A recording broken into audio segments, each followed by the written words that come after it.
বাঁধন ছাড়া রাজকুমারী।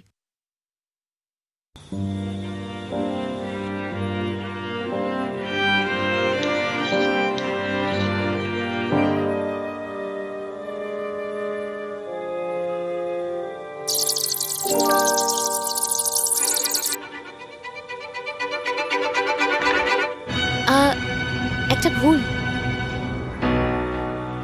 একজন রাজকুমারী, একজন রানী, তাদের আচরণ কখনোই ভুল হতে পারে না।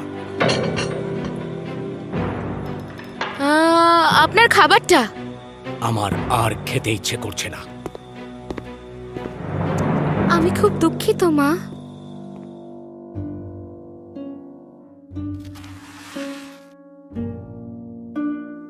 আগামী বছরের জন্য এটাই আমাদের খরচ, তবে তাই হোক।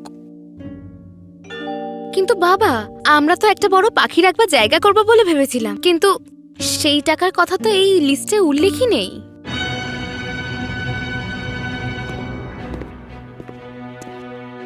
ওর সাহস কি করে হলো সবার সামনে কথা বলার? বাবা, আমি ক্ষমা চাও। আমি আমি খুব দুঃখিত বাবা। আমাদের যদি কথা বলা বারণ থাকে তাহলে আমরা সবাই যাই বা কেন? কারণ আমাদেরকে এরকমই বলা হয়েছে। স্বাগত স্ট্যান্টন, তুমি ছাড়া এটার মধ্যস্থতা আর কেউ করতে পারতো না।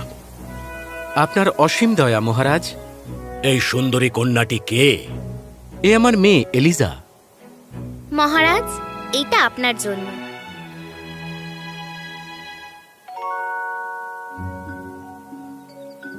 এইটা তো খুবই সুন্দর।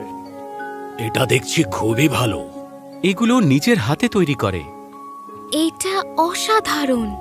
আমার খুব ভালো লেগেছে যে আপনি এটা পছন্দ করেছেন। আমি এর আগে কোনোদিনও প্রাসাদে আসিনি। আমার পড়া শেষ হয়ে যাওয়ার পর চলে গেছিলাম।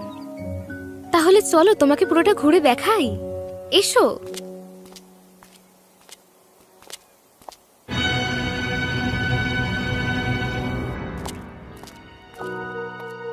সত্যি এটা খুব বড় একটা লাইব্রেরি। দারুণ। এটা তো পুরো শহরটার মতোই বড়। একদমই নয়।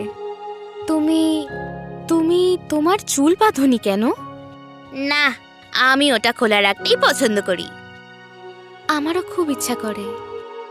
তাহলে তুমি কেন করো না? এমনিতেও আমি চুলের জন্য কিছু অলংকারও বানিয়েছি।